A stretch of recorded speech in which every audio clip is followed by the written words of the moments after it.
Kasim yani nga soma parce que il veut faire kuma pancho ko mina o tibe voilà Jabate na abu ko mi Jabate na ne de kama ali mo be kele la to lu la fara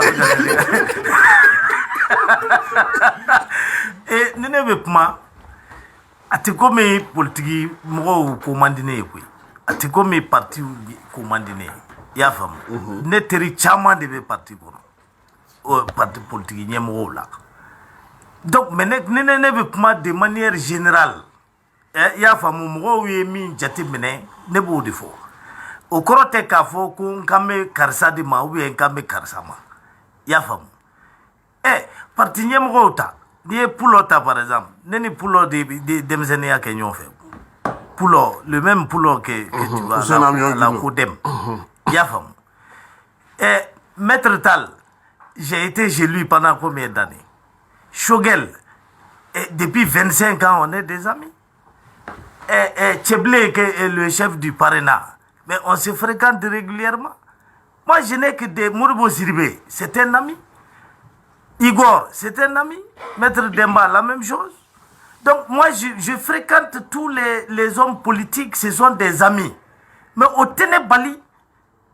Malien, oui, mis une femme politique là, politique, moi, au tableau là, qu'on fait. Et tout de suite là, du temps du Kopo, nous quand on est journaliste là, ne ka mobili jeni ka taa ni ye kuluwo ni fɛnw na e bɛna fɔ ne ye ko démocratie bɛ yan o ye démocratie de ye yan nkalon de don u bɛ ka démocratie de fɔ mais c'est faux c'est pas vrai. Ensuite manganba wulila ko élection ma ɲɛ an t'a la ainsi de suite donc don min na ne yɛrɛ tigɛra politique la i ti jɔ n k'o don f'i ye c'est à dire que ne taara j'étais journaliste. Ntara Kopo de qui est opposition. Collectif de partis politiques. J'étais au nombre de 28 leaders politiques comme ça. Où t'es dignon, où t'es corotan, où calé, où t'es bla, jusqu'à ce que je suis né minkera élection au Koganya. 97. Ah, ne rejolé n'y bora. Ah, moi j'ai là, nous venions fait, nous au chouma go douzamadje ya famu do tari présenté do yerla yefe do labana ka ke ministre do kera directeur ni famille ko bana pew ka dakoloji ka flegoloji parce que fin d'aile la mo dumni yoro soro beyi c'est moi o makanya na Jabate be se ko soso atete nana aye bewele ka beda do gouvernement ni fena ye mu manga metu foka ta atete bi ou be mbala consensus. Ibeka nana c'est-à-dire que wawo ni fen wula do ma wele mu dadea o makaya Jabate be se ko soso et donc nene kungo ka mo wele o de mo ka wele u ka se ku dade anga barake tu as compris ni mu wele u tu dade ale be ka charger min fo ko be parti ka e akila ko mo de be se ko charger kora kite gouvernement na iti fo ila iti se gui. Donc ni ti gouvernement na bi huwa de ke pour que ka do donc ni dona jamana bi here soro parce que ida bi de mo bu barake est-ce que be ka fa donc o ene ga position no ma beima abise ka ke o ma beima mene kanti mo ma ne constat ou de jatemene na soro la parti ou be parti ya de la ni alache URD opposition oni adema ou bien RPM ou bien c'est la liste de l'union fait tu dis que ta député sigila o ke tu sigida o kala ni do o démocratie mais sigida o de wala yinu sigida ko to law e ni ame opposition na c'est que fanga be ka tasira mi fait ma jeno wi mune be ni fanga be kla ka ta liste de la tu ka député liste kelenta o ke tu di do ba yiri la de ka fo parti te min be doro de anga place ni c'est tout donc ni place diri ma bita de au point folie ne ka de mo ma oui oublie pas le dire voilà maintenant il y a question me poser ko plainte min dona imwani CEDEAO kama en réalité ne tisaka kuma ka sababu ke fin dɔ de kɛra bɛn kɛra ka avocat ni ɲɔgɔn cɛ an kana a kuma fɔ pour que juge k'u ka kiiri tigɛ hakili sigi kɔnɔna na. nka plainte kɔni donna. a donna communiqué yɛrɛ fana kɛra k'a fɔ k'a donna ɲɛmɔgɔ o ye bâtonnier yɛrɛ ye donc ni mɔgɔ bɛ kuma bâtonnier de bɛ se ka kuma ne tɛ se. ayiwa voilà. hakilina ye jumɛn Mali ka plainte kɔ. non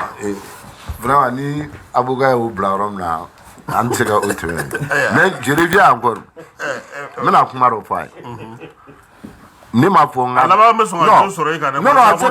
ka non mana non o tɛ o non il vient ne bɛ k'a fɔ a ye ale ma a ma n faamu quoi ale bɛ kuma min fɔ ni mɔgɔ wɛrɛ y'a fɔ a tɛ digi ne la ale yɛrɛ. e ka kuma. ale yɛrɛ sinon dɔw de y'a fɔ ale ɲɛ o k'a ye dɔ d'u da o kɛra ale ɲɛ o. bon d'accord bon maintenant e y'o fɔ mais maintenant ne b'a fɛ ka min fɔ Maître Konare an ka démocratie 30 ans de don an bɛ apprentissage de la o tɛ se ka kɛ i n'a fɔ Amérique ni France démocratie ye kelen mais i ye min fɔ ko bɔ wagati la i ka kan k'a fɔ de ko nin tigi nin parti nin candidat a ye tɔw janfa ka taa président i ka kan k'o de fɔ bɛɛ ma janfa kɛ o la et puis i ko IBK ye dɔw wele ka na ça va être pour la première fois dans l'histoire politique du Mali tellement k'an bɛ Mali basigi fɛ n bɛna kuma dɔ fɔ aw ye su in na ne ka parti président tun ye Sumala ka directeur de campagne ye c'est pas parce que ko 5 millions t'an kun ka candidat bɔ an ko di fanga in bɛ ka taa cogo min na an ka fɛɛrɛ kɛ ka dan siri IBK ka fanga la démocratiquement ko mɔgɔ kelen k'i présenté a contre la mais il y a eu combien de candidats 24 o bannen bɛɛ taara an bɛɛ ye san 5 kɛ ka fanga kɛlɛ k'a ma ɲi donc n'o ni dɔ taara deuxième tour la automatiquement o tigi bɛ bâti de o président sortant deuxième tour a bɛ bâti mais candidat jɔn bɛ yen min ye Sumala soutenu a tɛ yen min y'a soutenu o taara l'actuel premier ministre ale dɔrɔn pe son parti n'était pas avec lui au kɔfɛ de an marchera k'an t'a reconnu fɛnw kɛra dialogue politique nana on a signé un accord politique pour la première fois o tun y'a siɲɛ fɔlɔ ye fo k'o fɔ an ma wele dɛ an siranna nin ɲɛ an filɛ inconnu min na dɛ e bɛ ka marifatigi minnu fɔ o bɔ man d'aw la tugun dɛ. non parce que aw taara. mais i b'a dɔn Mali problème ye min ye. non ayi mais Mali problème mɔgɔ bɛ min dɔn accord politique fɔ fɛn wɛrɛ mais aw taara ko. e ma accord politique ye. ayi ne m'a fɔ moyen mais malien moyen bolo. malien moyen tɛ mais e ni ne ani maître an ka baara de ye. an dɔrɔn tɛ malien o. namɛba ye e ye kuma baden. e bɛ politique kɛ. non e ye kuma baden de fɔ su in na. i ko hakili la k'aw ka mɔgɔ kelen y'a ma sɔrɔ ko ka sariya bato. i m'o fɔ yanni an ka don wa. donc an ka baara de y'o ye o y'o sensibilisation min kɛ i ye communicateur cɛ dɔ fɔ k'a bɛ ka baara ɲuman kɛ donc i bɛ ninnu fɔ ça y est politique mɔgɔ bɛ former a la don o don sɔgɔma mais Mali problème ye mun ye kuma min fɔra a tɛ lamɛn dɛ mais a bɔra jɔn da o tigi kuntilenna parce que mɔgɔ kura dɔw de bɛ Mali la cachet rouge b'u bolo n'i ye kuma dɔ fɔ n'a ma jugu ye dɔrɔn u b'i kɛ maliyɛn denjugu ye mais il faut qu'il sache que mɔgɔ ka b'o la o ma ɲi. non il faut qu'il sache que an ka parti o mɔgɔ tɛ yen min bɛ se ka an bali min ka d'an da ye k'o fɔ a ye kuma dɔ yɛrɛ fɔ ni pɛrɛn-pɛrɛnnin don min bɛ premier ministre la bi yanni rectification ka kɛ a kuma caman fɔra dɛ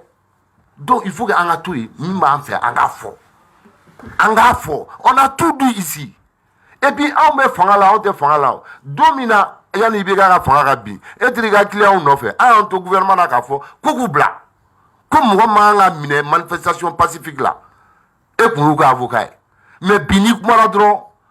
dɔw nana article b'u bolo non mais maintenant problème ye min ye il faut que VAR ka na fɛn dɔw fɔra n'a kun fɔra ko mɔgɔ tɛ kuma Mali la i bɛ kɛ kun tɛ bin o mɔgɔw kumana ORTM ye mɔgɔw wele e ye mɔgɔw wele Africa b'u wele mais bi n'i ye a dɔnna k'e a bɛ ye ɲɛ kan k'e bɛna fɛn dɔ fɔ ko transition ka ko la k'a man ɲi et puis mɔgɔ si tɛ transition juguya la dɛ transition y'an bɛɛ ta de ye sɔrɔdasi y'an bɛɛ ta de ye mais n'i ye min kɛ n'a ma ɲi a bɛ f'i ye n'o dɔnn'i la dɔrɔn i tɛ wele bilen o ma ɲi e tɛ a faamu sinon n'i bɛ ka taa kun don M5 bugu min kɛra e kun b'an wele a kuma la mais a fɛnna dɔrɔn u bɛ bus de kɛ quoi k'an na ɲinɛ o kuma kɔ Mali kura y'o bɛɛ de ye o concours minnu kɛra u jaabi kɛra cogo jumɛn so minnu dira a kɛra cogo jumɛn mais an ma wele o kuma la donc n b'a fɛ ka min fɔ je suis d'accord an ka bɛn mais an bɛ bɛn tiɲɛ de kan ko ko bɛ yen n'a daminɛ ma kɛ tiɲɛ ye hali n'aw taara yɔrɔ yɔrɔ a bɛ segin ka na. Amiru plainte ko. Bon, ne bɛ min fɔ dɔrɔn en tant que politique, en tant que citoyen, droit ko la an tɛ fɛn dɔn a la mais an bɛ dugawu de kɛ an bɛ min ɲini dɔrɔn sanction in ka bɔ an kan ni juridiquement minnu bɛ sariya sira fɛ n'olu de bɛ se k'a labɔ an kan an bɛ dugawu kɛ a ka ɲɛ u bolo minnu bɛ politique sira fɛ négociation na minnu n'u bɛ kuma la an bɛ dugawu kɛ a ka ɲɛ u bolo a ka ɲɛ dɔrɔn vraiment gɛlɛya min bɛ nin kɔnɔna la an ka bɔ gɛlɛya in kɔnɔna la. Martin, plainte contre Lyon. Bon, plainte kɔni c'est normal parce que u y'a ta ni sariya min ye u y'a ta n'u yɛrɛ ka hakilina ni makɔrɔ ka hakilina de sinon a sariya ɲuman tɛ u yɛrɛ b'o dɔn c'est pourquoi Mali fɛnɛ ka plainte don u ka dɔn k'a fɔ mɔgɔw fɛnɛ bɛ Mali kɔnɔ yan minnu bɛ ko kalama minnu fɛnɛ bɛ se k'a fɔ a ye min kɛ a man ɲɛ a nafa belebele y'o de ye wa je sais que a b'a abouti résultat ɲuman na an bɛɛ ka dugawu kɛ dɔrɔn ko Mali dugawu fɔlɔw minɛna dugu ninnu caman ɲagamina bon vraiment an bɛ dugawu de kɛ halisa Ala ka segu ka wa ni mɔgɔ minnu ye dugawu kɛ Mali ye halisa Ala ka barika d'u la ko in ka ɲi dugawu in taabolo ka ɲi. Maître bɛ hakɛ joli di an ni CEDEAO ka nin sen na sigi ka fɔ ma ko u yɛrɛ nalen don ko sen na ko fo bɔda ka sɔrɔ parce que u fana ka jamana caman sɛgɛnnen don négociation médiateur bi yan. I b'a dɔn Kasim ne content ba de don ne content don mun na parce que mɔgɔ i kana to sɛw da jɛgɛ buti la quoi ka to o la quoi ni min y'u diya u b'i bila ye ni min y'u diya u b'i fili ye f'i k'i firifiri de n y'a f'i ye cogo min na n'i firifiri i sɛbɛ bi dɔn n bɛ k'o de fɔ Jabate ye n ko diɲɛ kɔnɔ yan foyi tɛ yan ni fanga tɛ e ɲɛ bɛ Corée du Nord président ye e b'a daminɛ ko la u ti sɛnɛ kɛ u ti mɔni kɛ u ti foyi kɛ a y'a ka wari bɛɛ don fɛn kelen min na o ye bombe atomique de ani missile ni kɔngɔ y'a minɛ a bɛ sin ka bombe dɔ wuli yɔrɔ dɔ ka sin ka to yaara Japon kɛrɛfɛ ten est ce que i bɛ k'a faamu donc u b'a wele u b'a deli u bɛ ɲɔw ni malow ni fɛnw d'a ma a b'i da de fo san wɛrɛ. Ale tɛ sɛnɛ kɛ. Foyi rien il travaille pas e ɲɛ t'a ka bon cogo min na bon Poutine i y'a ye tubabu bɛɛ bɛ k'i yɛrɛ ɲini bi parce que voilà a y'i ɲɛ ka sin ka taa bi yɔrɔ dɔ ka ten dɔrɔn et puis c'est tout donc ni armée t'i bolo i ta ni mɔnɛ de don o de kosɔn n y'a fɔ ni Mali bɛ se ka bombe atomique ɲini bi a k'a ɲini quoi i y'a faamu ni bombe atomique b'an bolo sisan fɛn caman bɛ yen o tɛ k'an na koyi i y'a faamu donc diɲɛ kɔnɔ fanga de y'o ye fanga dɔrɔn de bɛ yen loi ko fɛn ninnu ɲɔgɔn nɛgɛ kuma de don ni loi bɛ yen pourquoi ONU la conseil de sécurité ye maa 5 dɔrɔn ye jamana 5 dɔrɔn ye ka tɔw to yen munna n'o kɛra o waati munna diɲɛ évolution kɔfɛ o m'a yɛlɛma a tɛ yɛlɛma parce que tout simplement fanga de bɛ diɲɛ kɔnɔ sariya tɛ yen bon donc o de kosɔn battons-nous moi je suis très content que aujourd'hui an ka armée ka se ka centre libéré a ka se ka a ɲɛsin nord ma k'a fɔ Faransi ma ko an tɛ moi je suis très content de ça hali n'an bɛɛ bi sa an bɛɛ ka sa an ye mɔnɛ kɔni bɔ an yɛrɛ la ne tun b'o de nɔfɛ wa o kɛra hali Thomas Sankara ka juru t'anw na bi est ce que i bɛ k'a faamu n'i y'o fɔ Jabate b'a fɔ ko parce que ko ni militaire ka militaire diya ko tɛ koyi ne terikɛ dɔ y'a fɔ n ye ko ale bɛ fo Angola ko sisan n'i y'a fɔ k'i ye malien ye dɔrɔn fo mɔgɔw bɛna photo ta i kɛrɛfɛ oui tout le monde est content ka photo ta i fɛ parce que u bɛ photo parce que tu es malien alors que fɔlɔ o tun bɛ daji de tu i kan est-ce que tu vois e bɛ se ka taa kɛ tubabuw ka wuluni ye cogo di bon donc on est très content faamaw ye décision fɛn fɛn ta a bɛɛ ɲɛna i y'a faamu ka Faransi ambassadeur gɛn ka Faransi yɛrɛ barikani gɛn ma dɔn ne bɛ k'a fɔ CEDEAO ma ko an tɛ fɛn de don a ɲɛna maintenant u y'a ye k'a fɔ ko sisan Mali dɔrɔn tɛ dɛ kɔlɔlɔ bɛ olu yɛrɛ kan Côte d'Ivoire o Sénégal o sɛgɛn bɛ ɲini ka nin bɛɛ fa sisan i y'a faamu donc u bɛ ka na delili de la an ka se ka fɔ ka bɛn kɛ sisan an bɛ se ka juru yoba n'an ye juru yoba lala an bɛna bɛn san 2 kan lala an bɛna bɛn 18 mois kan mais a tɛ kɛ politicien ta ye dɛ k'a kɛ i n'a fɔ dans 6 mois ko an bɛ taa élection na an tɛ taa i y'a faamu wa c'est à dire que an bɛ taa dɔɔni dɔɔni de voilà wa n'a waati sera a bɛ kɛ o y'a sɔrɔ an ka jamana sécurisera an bɛ dingɛ fɛn fɛn kɔnɔ olu de tɛ yan ni san 30 politiki partiw ni fɛnw tun ye baara ɲumanw kɛ an tun bɛ se yan ah ko kuma kana fɔ an b'o fɔ.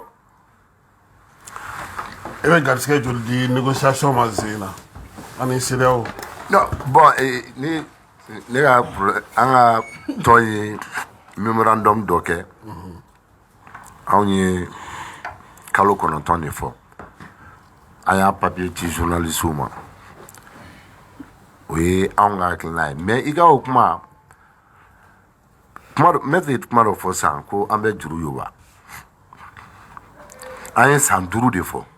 ka tila ka na kɛ san 4 ye mais e yɛrɛ ye fɛn dɔ fɔ i ka page kan ko mission ma daminɛ fɔlɔ ko parrainage y'o o fɛnw sɔrɔ cogo jumɛn i ka page kan mais o de ye problème ye o baara bɛ ka kɛ ni malidenw tɔgɔ ye malidenw t'a kalama communauté internationale mɔgɔw nana u ni an ka gouvernement u ye ɲɔgɔn ye kɛ u ye tile 10 baara kɛ hakilina falen na délai jumɛn bɛ se ka bɛn au même moment et puis mina kuma dɔ f'i ye mɔgɔ dɔw bɛ yen maître ko ne b'a fɔ k'a bɛ sɔrɔ k'a ni sɔrɔdasiw bɛ ɲɔgɔn fɛ mɔgɔ dɔw bɛ yen n'u ye min fɔ bi sini o de bɛ kɛ o ça min bɛ kɛ dɔrɔn u b'a fɔ n'u ko k'e bɛ minɛ sini dɔrɔn i bɛ minɛ quoi m'a faamu donc ça veut dire que aw bɛ ɲɔgɔn fɛ de peut-être que i n'u ma ɲɔgɔn ye a bɛ se ka ɲɔgɔn ye par personne interposée donc maintenant anw y'o papier de ye e yɛrɛ ko k'an bɛ ko tila ko jɔn b'a informer parce que ni parrainage kumana dɔrɔn non dugu bɛ ci. aw fana tɛ parti denni ye o. voilà dugu bɛ ci mais min balila ne la Kassim e yɛrɛ t'a la RFI ye fɛn min fɔ mɔgɔ y'a fɔ min tɛ maliyɛn ye ka tɛmɛ anw kan. parrainage tɛ papier foyi bɔ n'a ma ci ne ma ni Zena ta de ma ci ma. non voilà non min bɛ ci président ma don min na o tɛ ci ma o don. mais ne y'a ye ɲɔgɔnna dɔ de bolo. non voilà non i m'a ɲininka dɛ i y'a sɛbɛn nin. o la bɛ n jaabi o. i y'a sɛbɛn nin ko mais ko nin bɛ se ka kɛ cogo jumɛn ko mission ma kɛ fɔlɔ ko an y'o rapport sɔrɔ ko bɛ kɛ cogo jumɛn. mais an ye kumana min kan a mission kɛra a rapport ma san 4 kɔnɔ ko ka tila k'o bɛɛ kɛ o kɔnɔ kalo 12 ou bien kalo 16 kɔnɔ an bɛ k'a fɔ ko embargo b'an kan donc an b'o mɔntɔn k'o sigi ɲɔgɔn kan. kalo 12 bɛ se ou bien kalo 16 bɛ se a tɛ se ka kɛ a bɛ fɔ ko CEDEAO ye embargo bɛn an kan mais an yɛrɛ bɛ min kɛ an t'o kɛ et puis o ye kɔlɔlɔba de ye maître k'a faamu ko politique fanga ye partout de ta ye politique fanga partout de b'a ɲini donc nin kuma man kan an ka gouvernement man kan nin kuma ka anw kɔ anw bɛ wele de et puis société civile mɔgɔ t'a kalama observateur minnu bɛ élection fɛ sango n'a ka mɔgɔw i bɛ se ka élection don fɔ bi cogo jumɛn ka waati fɔ k'i t'olu wele i tɛ parti politique wele donc o bɛ se ka kɛ to o de y'a to an ye sɛbɛnni nin kɛ dɔw ko même n b'a fɔ tuguni aw ka M5 forum dɔ bɛ yen min ko ko ka wuli ko ka taa an faga ko non ne ma e tɔgɔ fɔ ko ka an faga donc c'est dire que kuma dɔw bɛ yen non n b'a fɛ ka min fɔ non fɔli tɛ adamaden an ka hali n'a mɔna cogo min na a bɛ fɔ ko adamaden ɲuman i bɛ kuma ɲuman fɔ i da la hali n'i bɛ kojugu kɛ i b'a tu kɔnɔ mais ne b'a fɛ ka min fɔ mɔgɔ maliyɛnw ye an Mali mɔgɔ min b'a dilan ka ɲa i kɛra a tigi fɛ o i ma kɛ a tigi fɛ o n'a ye Mali dilan i bɛ hɛrɛ sɔrɔ mais u k'a dɔn u k'a faamu mɔgɔ tɛ se k'an bagabaga mɔgɔ tɛ se k'an papa an ti nkalon da mɔgɔ la mais n bɛna min f'i ye n'a ye papier da ala t'a kɔ o ye wilibali ye e y'a faamu donc an b'o kɛlɛ de la an y'an engagé o de la an nafolo an ni an ka énergie an b'o bɛɛ kɛ politique kɛlɛ in de la donc mɔgɔ tɛ se ka n'an bagabaga k'o fɔ quoi donc o ye e ka yɔrɔ ye parce que e filɛ e bɛ kuma fɔ mɔgɔw b'a mɛn hali ni ne sira ka fɔ t'a mɛn e y'o min fɔ mɔgɔ caman min y'a carte d'écran kɛ k'a ci ne ma a ko non ko Kassim ye nin fɔ mais Kassim il était très simple e ka ne wele i ka cɛbilen wele i ka pipɛri wele yanni i ka nin sɛbɛnni kɛ donc o de ye problème ye anw mana kuma dɔrɔn a jukɔrɔla tɛ lajɛ dɛ parrainage mɔgɔw y'a fɔ u ni France bɛ jɔn ni France tɛ ɲɔgɔn fɛ maître a son doctorat en français jɔn ni France tɛ ɲɔgɔn fɛ Mali la mɔgɔ si maliyɛn bɛɛ fɛn fɛn bɛ yen Mali ka kɛ numéro 1 ye o de ka d'an ye an ka bamanankan ka kɛ numéro 1 wa n'an fɔrɔla a ye min fɔ n'an ye bombe atomique dilan sisan an tɛ tubabukan fɔ tubabuw bɛ na ni interprète ye an bɛ min fɔ ka taa n'o ye mais an ka baara kɛ an yɛrɛ dɔn. Amadu bɛ garisɛgɛ joli di dialogue ma se. bon ne kɔni bolo c'est à dire a bɛ yɔrɔ min na tiɲɛ yɛrɛ la an tɛ se ka foyi kɛ ni duwawu tɛ parce que an tɛ fɛn kalama la o n'i tɛ fɛn kalama fɛn min na i bɛ duwawu de kɛ n'i b'i ka jamana kanu b'i la i bɛ duwawu kɛ ala kana tiɲɛ n'o tɛ an tɛ fɛn kalama a la équipe technique CEDEAO Misael gouvernement Union africaine ni gouvernement ye baara kɛ a kan an t'a kalama an kɔni b'a dɔn a bɛ ka kɛ mais an t'a dɔn a continue bɛ cogo min na o nasugu la n'i ye fasoden ɲuman ye i bɛ duwawu de kɛ ala k'a ɲɛ hali n'i sen t'a la ala k'a ɲɛ u bolo an bɛ o duwawu de kɛ maintenant n bɛ ka na yɔrɔ min na c'est que mali bi ni diagnostic n'an ye a faussé dɔrɔn an tɛ bɔ dingɛ kɔnɔ fɛn fɛn mana kɛ bi a bɛ fili parti politique kan c'est vrai an nɔba b'a la mais n bɛ misali di parti politique dɔrɔn ma marali kɛ et n bɛ se k'a fɔ san laban in yɛrɛ la parti politique caman ma marali kɛ n bɛ misali di Amadou Toumani Touré ka présidence dɔrɔn kan Amadou Toumani Touré ye jɔn ye il n'était pas issu d'un parti politique c'est un militaire qui a démissionné a gagné la présidence là a ye premier ministre joli sɔrɔ a ye premier ministre naani ta premier ministre Mohamed Agamani o tun tɛ parti politique la politique mɔgɔ tun tɛ Modibo Sidibé a tun ma parti créé politique mɔgɔ tun tɛ u b'a fɔ minnu ma ko technocrate kɔrɔ Konare ninnu olu ɲɔgɔnna de tun don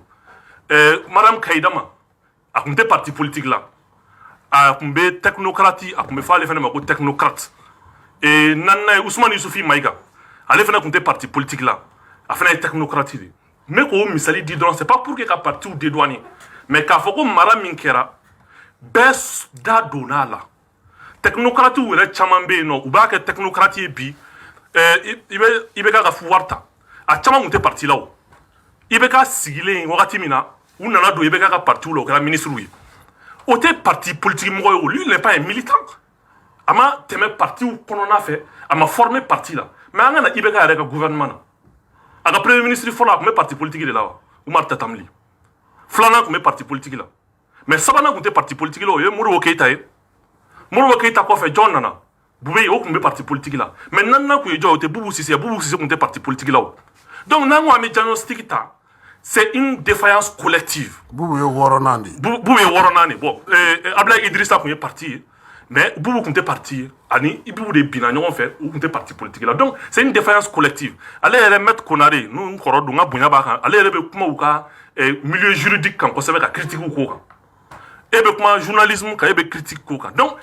an ka jamana dafirili bɛɛ nɔ b'a la c'est vrai la gouvernance politique revient aux politiques a responsabilité ba bɛ bin politique kan mais an ka na a bɛɛ an jɛngɛ kɛrɛfɛ k'a bɛɛ fili parti politique kan ne tun bɛ fɛ k'o yɔrɔnin fɔ k'o yɔrɔ clé c'est vrai partiw kan ka se ka baara kɛ partiw kan ka se ka baara kɛ partiw ka financement k'a fɔ de ko gouvernement bɛ financement min d'i ma k'i kan ka baara kɛ n'o ye o kɔrɔ i ka parti yɛrɛ datugu parti bɛ financer ni militants ka dɔrɔmɛ de anw filɛ nin y'a san caman ye an tɛ ka financement public sɔrɔ depuis a jɔra mais an b'an ka activités kɛ an b'an ka sièges sara an b'an ka congrès kɛ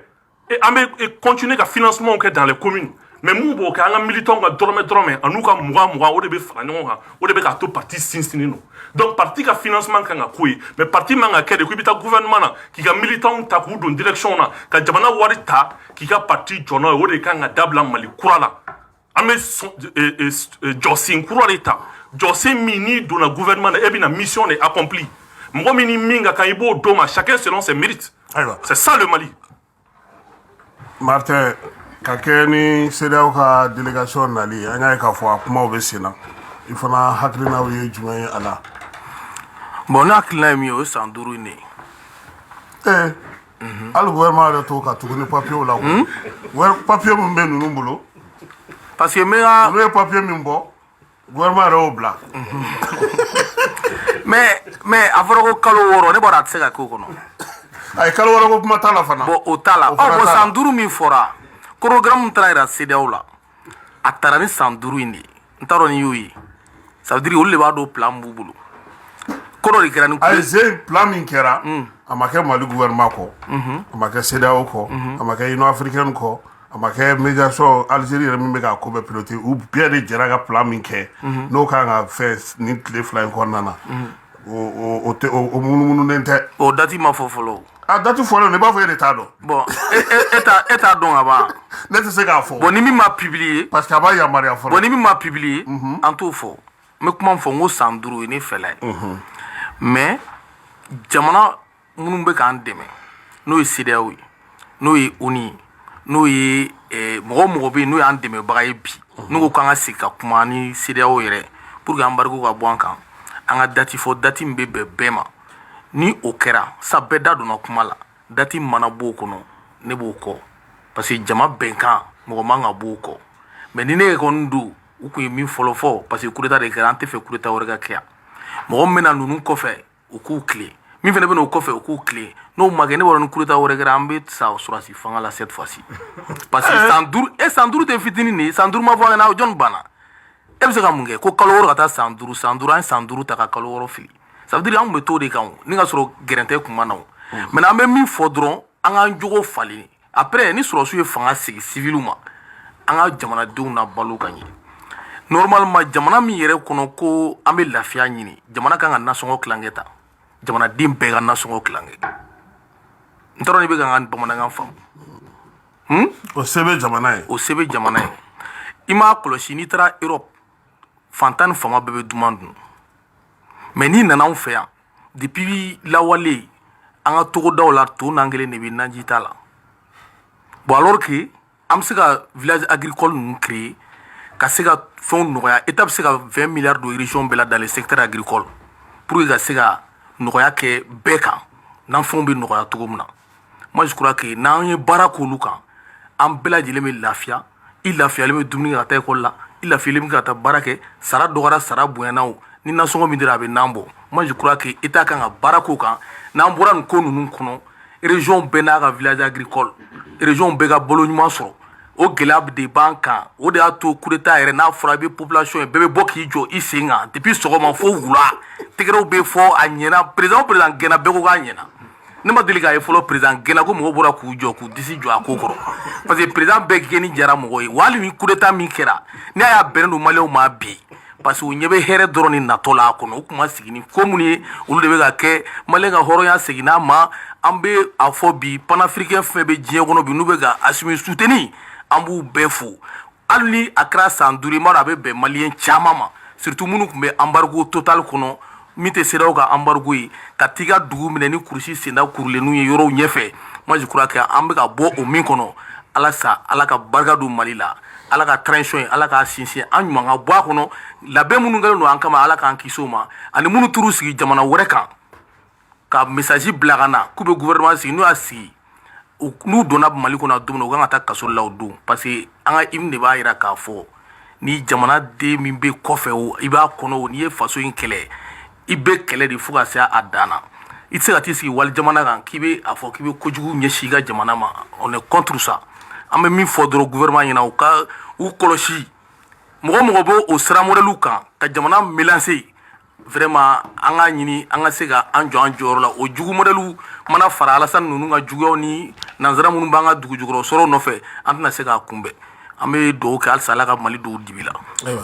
o diyara an ye kosɛbɛ an bɛ i yɛrɛ fo sisan maître Cheikh Umar ni kuma kuncɛ kuma min b'i bolo parce que an ka miniti tɔ tora miniti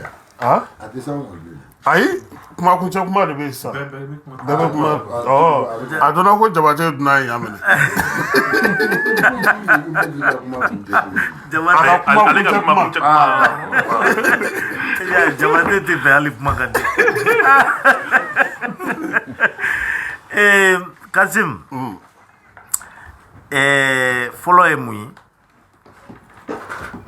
Mali bɛ yɛrɛma hɔrɔnya sira de kan tiɲɛ tiɲɛni yɛrɛ la ne nisɔndiyalen don o la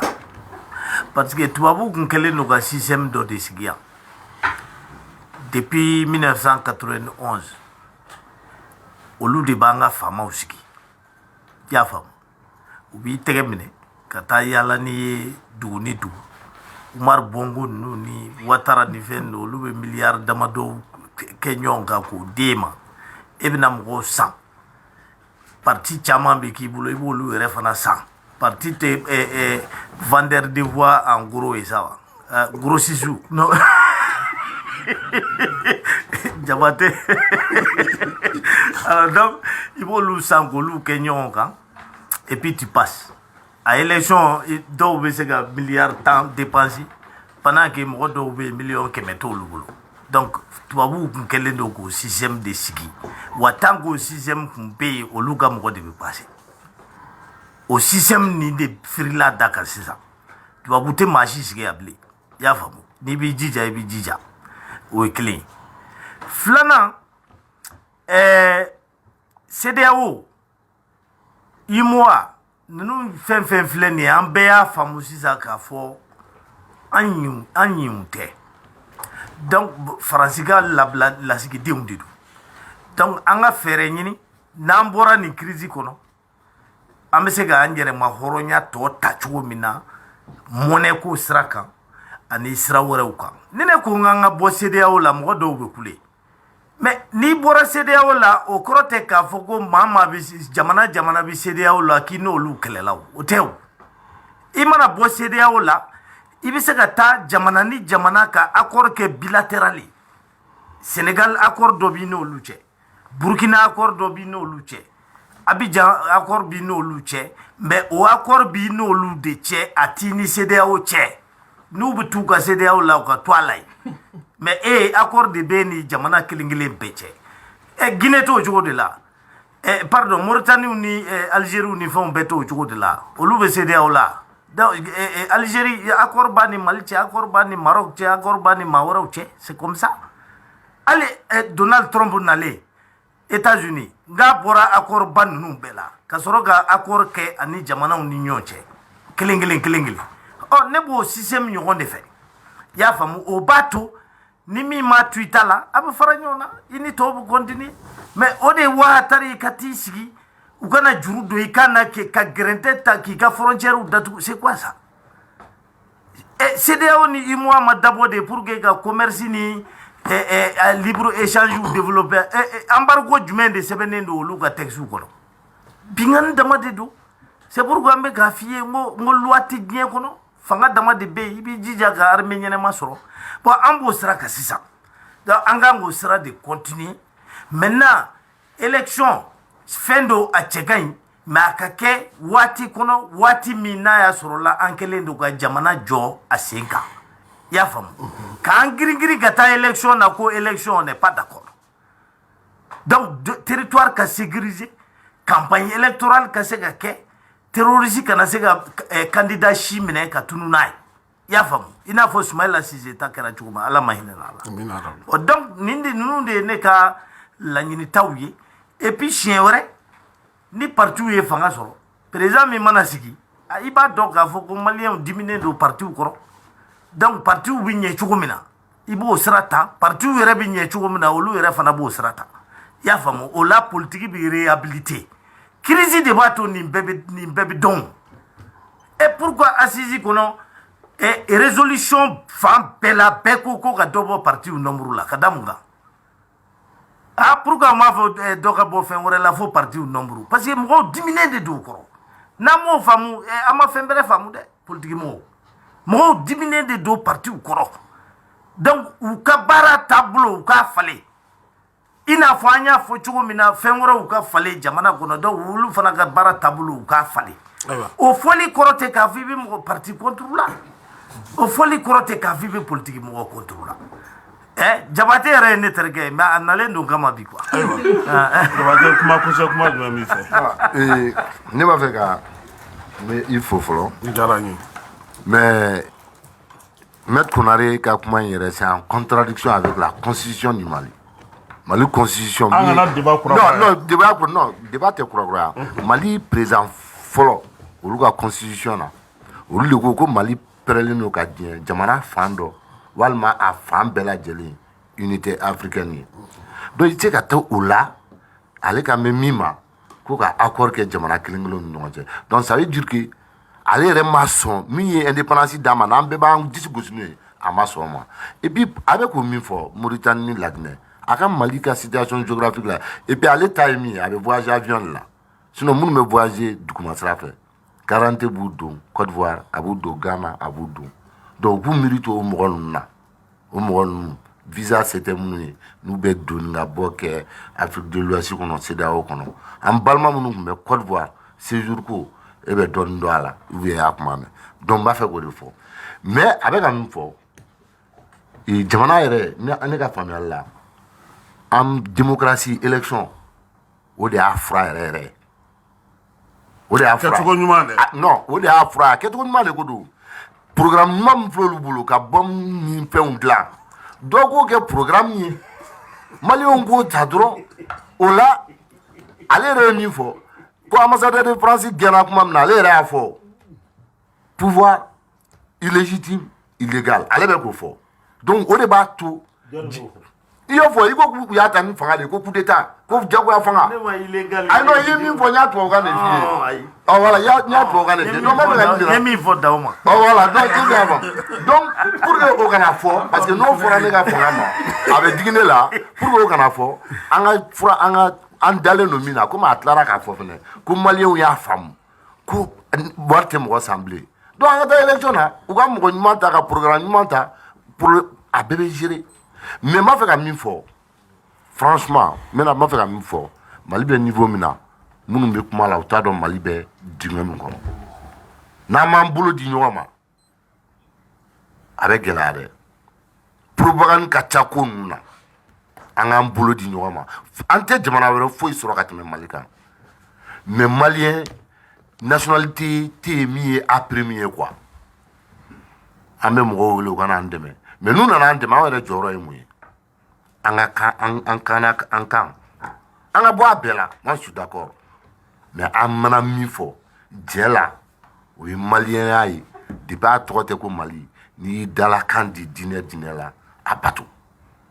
n b'a fɛ k'o de fɔ ka maître fo ka martin fo ka dunbiya fo ka i yɛrɛ fo ani mɔgɔ bɛ yan ala ka jamana basigi ala ka an bɛn kelen ma ala ka segin an bɛɛ ɲuman ye so hakɛto b'a ka sala la ma